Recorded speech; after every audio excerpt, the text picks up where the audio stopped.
Hey, what's up guys, and welcome back to IGCSE Success, your one-stop shop for everything IGCSE English. So today we'll be diving into Chingonyi's poem, A Proud Blemish, and definitely one of my faves and the fourth poem we've covered on the channel. And if you've missed the others, fear not, I've popped them into a handy little playlist for easy access, so be sure to check them out. Now, I'll be following the same structure as in my video on curfew, breaking things down step by step. So first, the meaning, what the poem is actually about, who the speaker is, structure and form, language, devices and sound, themes, and finally tone and mood. But first, let's take a read of Kayo Chingonyi's poem, A Proud Blemish.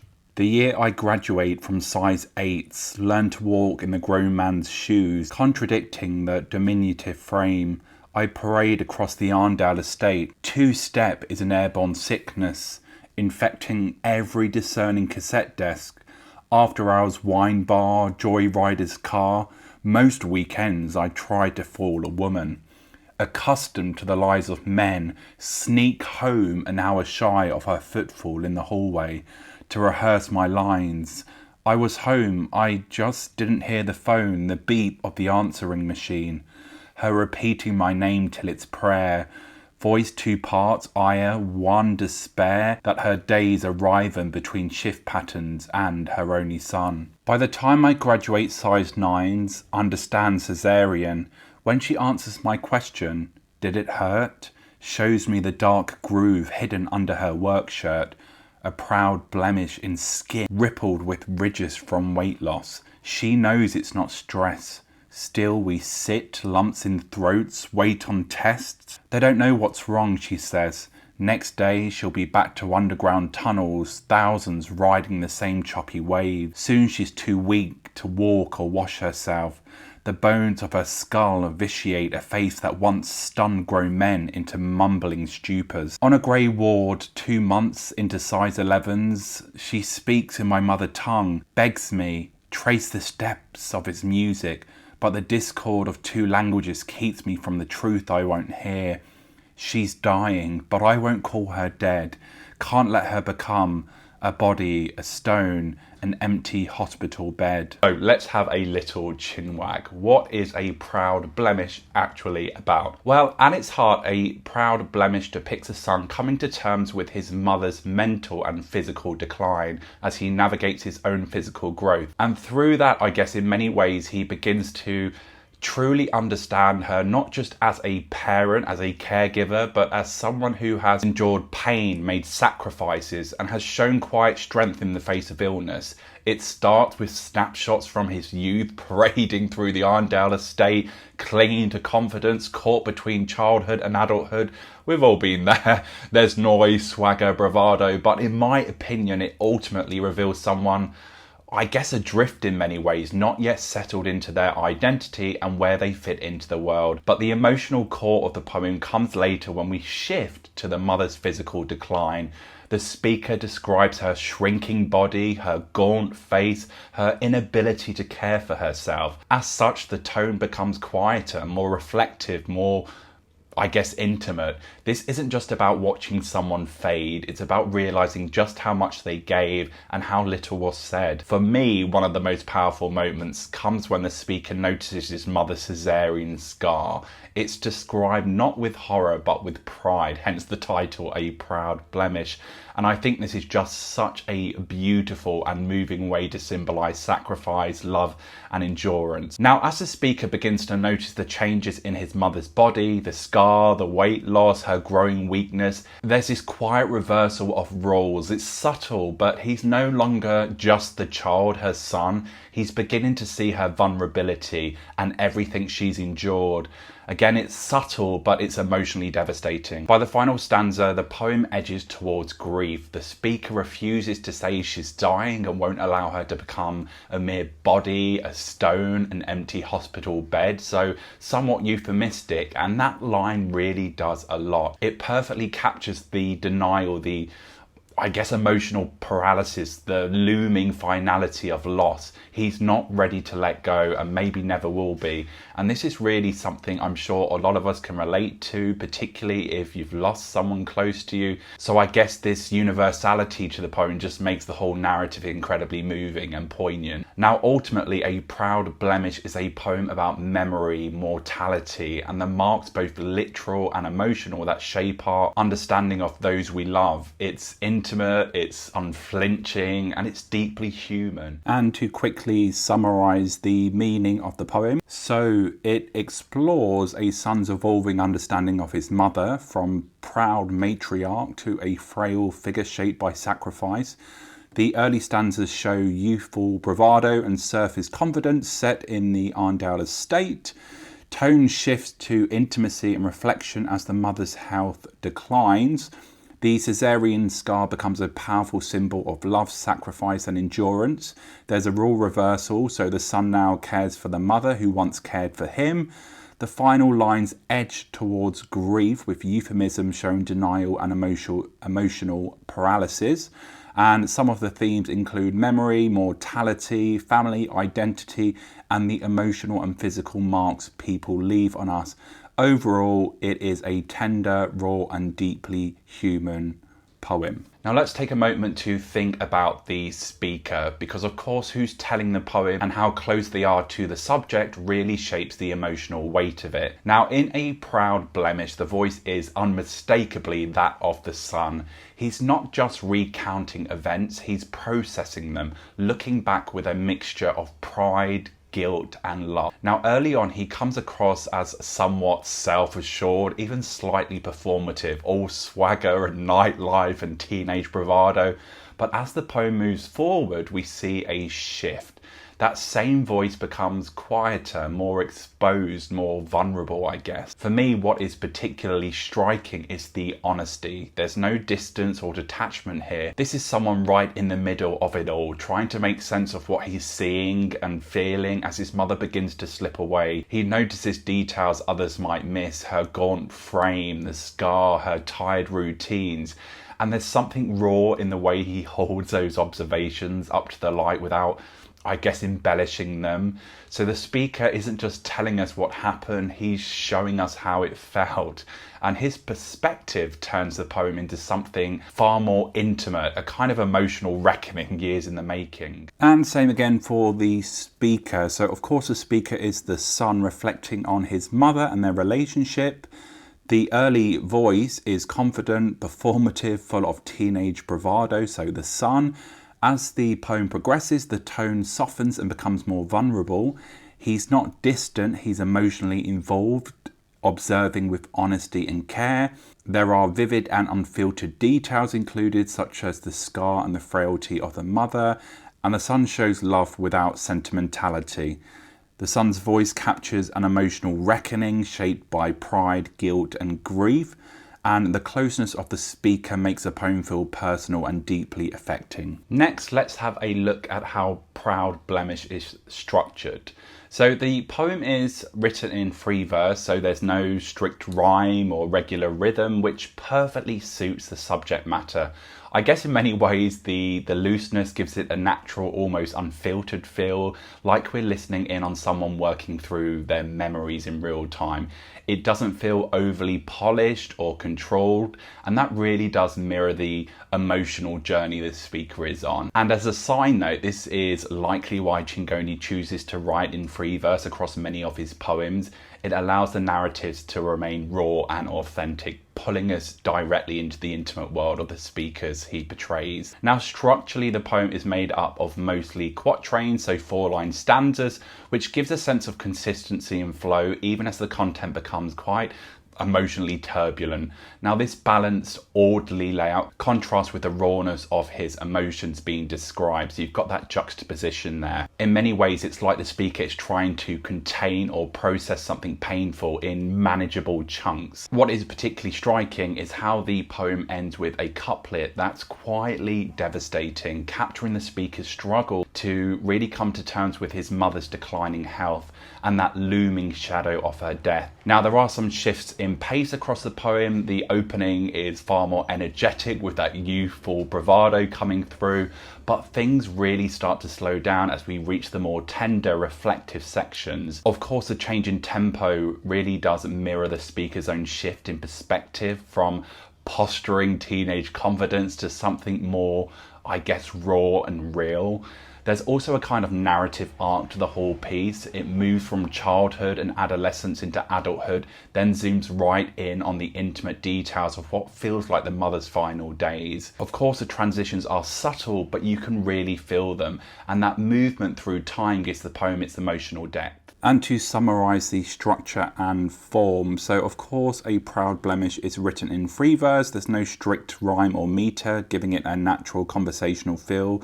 There is a rhyme at the end, which I've just noticed, I think dead and bed.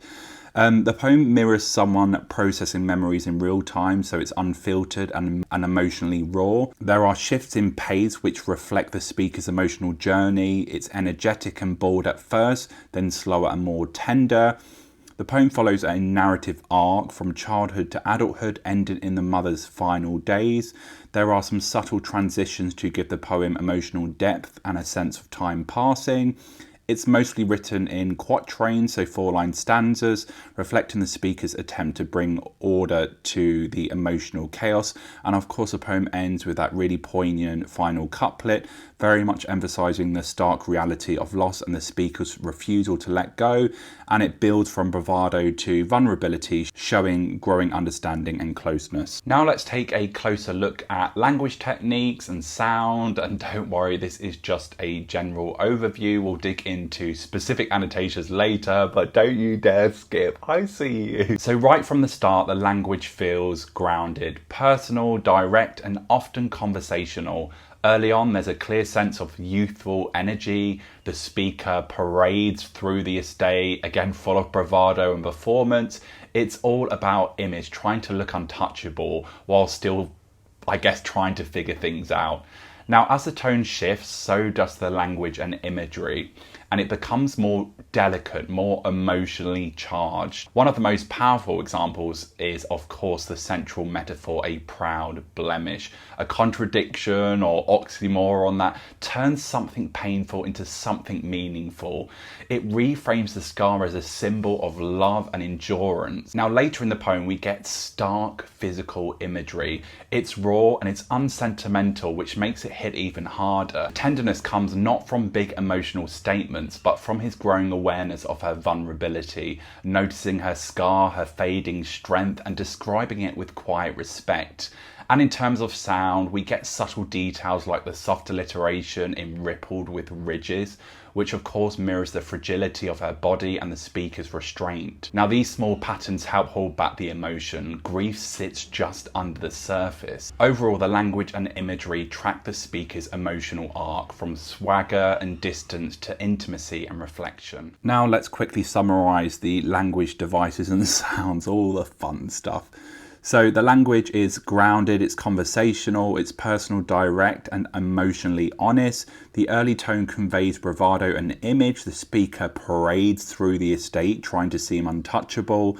The language does become more delicate as the tone shifts. It's more emotionally loaded and reflective. A proud blemish is a powerful oxymoron or metaphor or symbol, and it reframes pain as love, sacrifice, and endurance. There's stark physical imagery, such as the bones of her skull vitiate a face, and it presents illness with quiet honesty, not sentimentality. Now, tenderness comes through growing awareness of vulnerability. The speaker sees her differently as she fades, and it kind of brings them closer together. There's subtle sound devices like alliteration in rippled with ridges, which of course mirror the fragility of her body and emotional restraint. Language and imagery trace the speaker's emotional journey from posturing to genuine closeness and respect. Now it's time to look at themes, and something I definitely missed in my previous video, so sorry about that. So yeah, let's take a look at some of the key themes running through A Proud Blemish, because they really help tie everything together. Now, one major theme, of course, is motherhood, but not in a soft, mushy, sentimental way. It's shown through physicality. Through the scar, through the routines, the body slowly fading, we see motherhood as something sacrificial almost, enduring and quietly heroic. There's no grand gesture, just the weight of a life lived for someone else. And we can really sense this unwavering love that the mother has for her son throughout the whole piece. Now, another big theme is memory. The poem is built around reflection, looking back at both the swagger of youth and the small intimate moments that take on new meaning over time. What's really interesting for me is how the speaker starts to understand the things he probably missed or overlooked when they happen. That idea of hindsight, of seeing clearly after it's too late, is really, really powerful. And of course there's grief, but not in a loud or dramatic way. It's quiet, it's controlled. The way love and loss kind of get tangled together. So the poem deals with some pretty big stuff, family, loss, identity, but it does it all in such a subtle human way. And that's what really makes this poem resonate. So in terms of the themes, of course, there are quite a few interwoven throughout this poem. These are some of the main ones. So motherhood, of course, it's not idealized, but shown through sacrifice, routine and physical decline. So there's this quiet strength and love in action. Memory. So we've got the speaker reflecting on the past with new understanding. So small moments gain meaning with hindsight. Then there's grief, but it's subtle and restrained. Grief is present in what's left unsaid and in the refusal to fully acknowledge death. There's love and loss. These are closely intertwined, so the speaker's care and the reverence grows stronger as he faces his mother's fading presence. Identity and role reversal, so the son matures through caring for his mother, shifting from being a somewhat self-absorbed youth to a reflective adult. And the poem tackles big emotional themes in a quiet, human and relatable way, making it all the more powerful. Right, before we start pulling apart every line and getting into detailed annotations, let's just take a moment to really think about tone and mood, because they really shape how the poem lands emotionally and how we respond to it as readers. Now, the tone of A Proud Blemish is understated, it's tender, but it's deeply respectful. There's no melodrama here. Even when the speaker's describing really difficult things, his mother's illness, her shrinking body, the weight of care, it's done with almost calm honesty. The affection is there, but it's not overstated. You really get this sense that the speaker is still holding a lot back, not because he doesn't feel it, but because it's just too much to say out loud. Now, the mood, the feeling the poem creates for us, it's slightly and arguably more complicated. There's warmth and love, definitely, but also a quiet sadness running underneath. As readers, we are invited into this intimate space, and Chingonyi loves to do this. And whilst grief isn't shouted about, it's impossible to ignore. Now, the final lines especially leave you with this ache, that sense of someone trying to hold on to a memory as a way of resisting loss. Together, the tone and mood really create something powerful, a space where love, regret, pride and pain can all sit alongside each other. Nothing is forced, it just feels real and authentic. And lastly, let's quickly summarize the tone and mood. So the tone of the poem is understated, it's calm, it's deeply respectful. There's no melodrama, just honest, quiet reflection. Emotion, of course, is felt, but it's not overstated. The speaker holds back, making it even more poignant. Now, the mood is intimate and bittersweet, a mix of warmth, love, sadness, and quiet grief. Grief is subtle but constant, especially in the final lines or the final couplet where loss feels close. Together, the tone and mood create a realistic emotional space. It's tender, it's raw, it's relatable, and the poem invites empathy rather than demanding it, and that's what makes it powerful. Now it's what you've all been waiting for, the annotation. So if you've not printed out a copy of this poem, I recommend you do it now, and then you can annotate along with me. So, stanza 1, right, let's start with the opening stanza and those first 2 lines. So, the year I graduate from size 8, learn to walk in the grown man's shoes. So, straight away, we've got a really strong metaphor for growing up. And not just physically, guys, but emotionally. He's outgrowing his old shoes, literally, and also stepping into adulthood with all of the responsibilities that come with it. There's a quiet sense of, I guess, time moving on, childhood slipping away, and the idea that you can feel that pressure to grow up before you are ready. Then we've got that line or that image contradicting the diminutive frame. This is a nice bit of juxtaposition. He's starting to take on the role of a man, but his body hasn't quite caught up. And it captures, I guess, that in-between phase when you want to be seen as older, but you still look somewhat like a kid. And then that line, I parade across the Arndale estate. Now, if you want to look at diction, you might want to look at that verb parade. It's doing a lot. It feels performative, like he's putting on a show of confidence, but maybe it's all bravado. It's a bit of a front, something to hide behind. And that performative edge hints at insincerity, even if it's not said outright. Okay, so stanza 2. So let's start with: two-step is an airborne sickness infecting every discerning cassette desk. After hours wine bar joy rider's car. All of this debauchery. So that metaphor, that striking metaphor, airborne sickness, is particularly effective, and it gives the music this, I guess, contagious, inescapable quality. It's not just part of the background. It's shaping the environment the speaker's growing up in. It's in the cars, it's in the clubs, the streets. It's woven into culture that's helping form the speaker's sense of self. Now, the diction in infecting is key here. It's very much suggesting that he's being swept along almost involuntarily. There's no sense of agency. He's caught up in a world of sound and image that's already chosen him rather than the other way around. Then we get this slightly misleading, ambiguous line. And I had to read this line so many times, guys. And I think I definitely interpreted it wrong at first. So, most weekends I try to fool a woman. Now, at first glance, if you're like me, it sounds like he's talking about seduction, like he's bragging. But then you realise he's lying to his mother, and calling her a woman instead of my mother creates this sort of distance, and it feels deliberate. Maybe a way of deflecting or softening his own guilt, or pretending the situation is less personal than it really is. And that's where the irony lies, I guess. The tone seems confident, even cocky, but the truth beneath it is far more uncomfortable. He's deceiving someone who clearly cares deeply for him. And that gap, I guess, between how it sounds and what it means reveals just how conflicted he really is. So, stanza 3. This is where the tone shifts, in my opinion. So, accustomed to the lies of men, sneak home an hour shy of her footfall in the hallway. So that opening line tells us that the mother has been let down before. She's familiar with dishonesty, and the speaker is certainly aware of that. Yet he still deceives her, very much continuing a pattern he seems both a part of and uncomfortable with.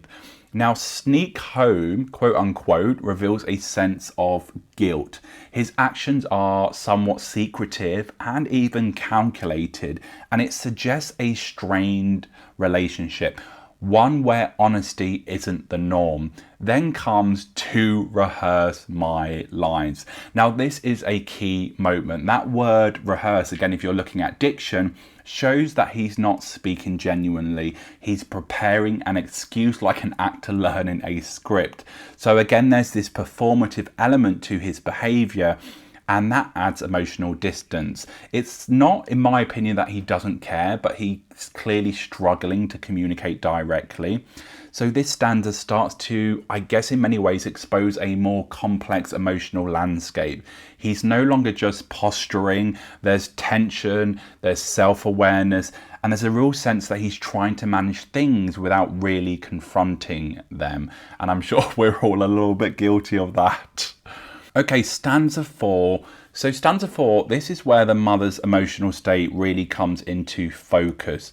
The image of her repeating my name till it's prayer, it's powerful. Of course, it's religious imagery, but not in a grand ceremonial way. It kind of feels desperate, like she's clinging to something or someone that's slipping away. Her son has become both her hope and also her burden. Then we get voice 2 parts, ire 1, despair. These abstract nouns are doing a lot, so ire and despair. Ire suggests frustration, maybe even anger, being lied to again, but despair kind of softens it, I guess, and it shows that underneath the frustration is worry, love, and helplessness. And finally, that her days are riven between shift patterns and her only son. Her only son, really powerful there. So that word riven means torn. Her life is, of course, divided between demanding work and emotional strain at home. And this very much tells us that she's stretched thin. She's carrying a lot. She's burning the candle at both ends. And her son is a major part of that. Not in a cruel or selfish way, guys, but because he matters to her. And she can't just switch off from that responsibility, right? So this stanza makes it clear the mother's love is constant. There's this unwavering love throughout the whole piece, but it comes at a cost. She's exhausted emotionally and physically, and the speaker is starting to understand just how much she's carrying. Okay, so stanza 5, we return to the shoe motif again, so graduate size 9. So very much marking time, showing growth, but it's not just physical anymore. There's a shift, a clear shift. The speaker is beginning to understand things that he didn't necessarily understand before, like what it actually means to carry and raise a child. The interrogative, did it hurt? It's simple, but it carries weight. It shows a flicker of empathy, a moment where the speaker is really beginning to look beyond himself, which is a very different son to earlier in the poem. Then she shows him the scar, and this really is a turning point, and this is where the title comes into play. So A Proud Blemish. It's an oxymoron, it's a metaphor, it's a symbol, whatever you want to call it, there's deeper resonance. Of course, a blemish is something we usually hide, a flaw, but here it's something sacred, a mark of love and sacrifice. The speaker sees it not as something ugly, but as something to be honoured. As I've said before, this is a major turning point. He's starting to recognise what his mother has gone through, not just physically, but emotionally too. There's this quiet reverence in this stanza. It's reflective, it's understated, and it's deeply human. Now, stanza 6 moves us into far more fragile territory. That phrase, rippled with ridges from weight loss, uses that soft alliteration, that R sound, to really draw attention to the physical toll illness is taking. Her body is changing, and not in a way that can be hidden. It's visible, it's stark, and he's noticing. Then comes the line, she knows it's not stress. Okay, that monosyllabic nature there really drives home that serious message of her health deteriorating very, very quickly. It's delivered plainly, almost flatly, and that makes it even more poignant. There's no drama in her voice, just quiet realism. She's not naive about her condition, guys, but there's also a sense that she's choosing not to dwell on it. Then let's look at that quote, still we sit, lumps in throats.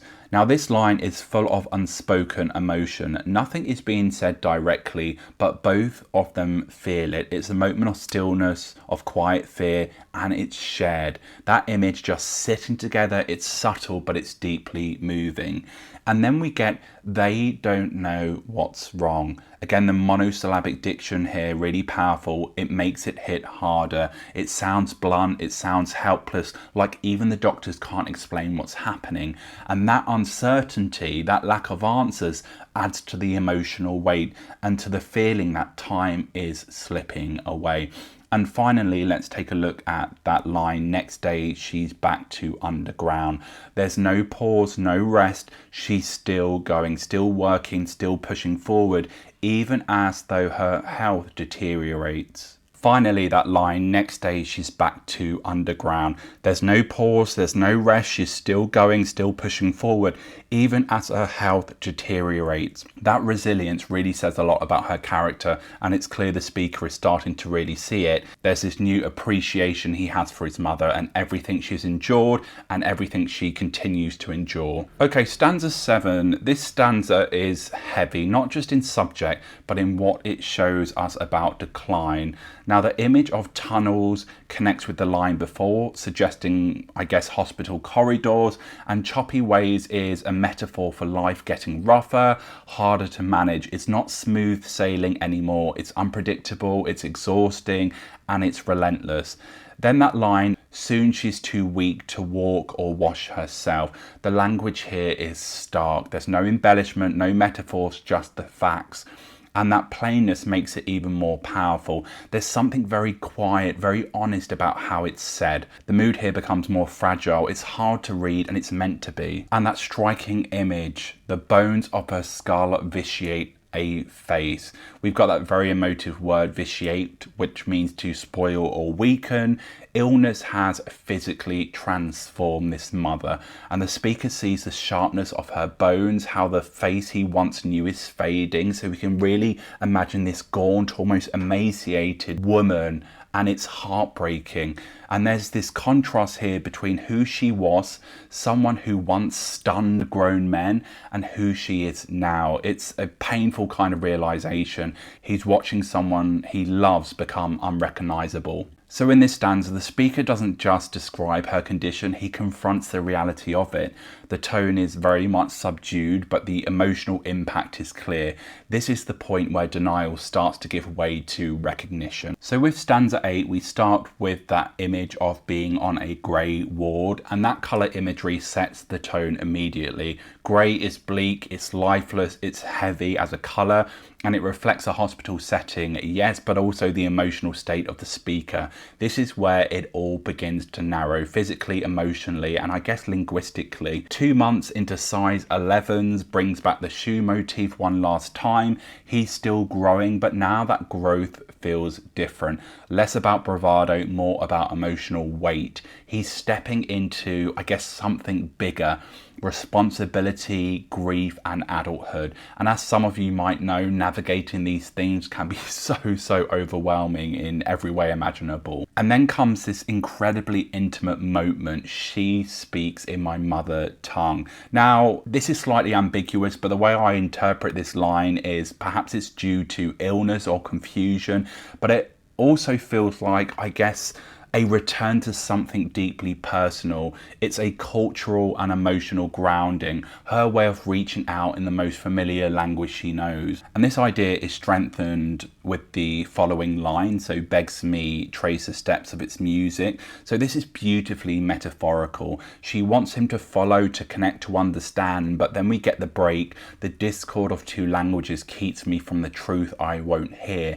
Now the discord here isn't just linguistic, it's emotional. He can't fully understand what she's saying, not because of the language alone, but because he's not ready. The truth is there, but he's resisting it. So the last stanza, stanza 9, the tone here is definitely quiet but final. The structure, perfectly fitting, it's a couplet. Chingonyi chooses to isolate these two lines, giving them real impact.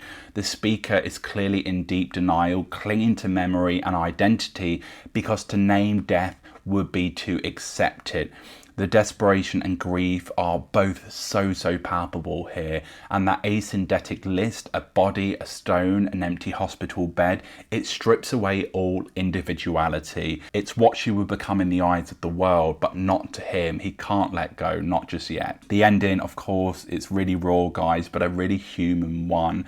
And again, I said earlier in the video, there's this real universality to this poem, and I guess, and maybe some of us can relate to aspects of this poem if we've lost someone close to us. Now, this poem doesn't tie things up neatly. It sits with the discomfort of loss, of memory, and trying to hold on to someone as everything around you changes. And that's what makes the poem really poignant. Probably one of the most poignant poems in his collection. And let's end this video with an exemplar paragraph, okay? And I've just made this question up, but I think it's perfectly fitting for this poem. So the question is, how does Chingonyi make this poem so incredibly moving? Further into the poem, Chingonyi makes the emotional impact so incredibly moving by capturing the mother's quiet devotion and the speaker's growing recognition of her sacrifice. When the speaker recalls how she keeps repeating my name till it's prayer, Chingonyi immediately evokes the mother's desperation as well as her deep emotional connection to her son. Chingonyi's use of religious imagery in the word prayer elevates the repeated calling of his name into something sacred, showing how her concern has become all-consuming. This moment is deeply moving because it betrays not just a parent's worry, but the instinctive, almost spiritual bond between mother and child. Furthermore, Chingonyi reveals how the speaker begins to see his mother's body as a record of her sacrifices. Chingonyi describes the mother having a proud blemish, showing that her caesarean scar is no longer seen as a flaw, but as something honourable. Chingonyi's use of oxymoron powerfully reframes the physical tool of motherhood as a symbol of love, endurance and pride. This moment is incredibly moving because it reflects the speaker's shift from emotional distance to genuine understanding and respect. So there you have it, guys, an exemplar paragraph. And just as a side note, it really doesn't matter what acronym you use, PESA, PIL, PETAL, PETA, whatever acronyms teachers use these days. What matters is the quality of your analysis. Now, in this paragraph I've just made sure that the writing is clear, it flows logically, has a clear sense of direction. I've picked out two key moments, kept the quotes short and embedded, and zoomed in straight after to explore aspects of Chingonyi's craft. Now, as long as you are linking your ideas and staying focused on the question, that's what makes a great paragraph, not what structure you label it with. And that's all we've got time for today, guys. Let me know what you think of A Proud Blemish in the comments below, and I will see you again very soon. Until next time, bye-bye.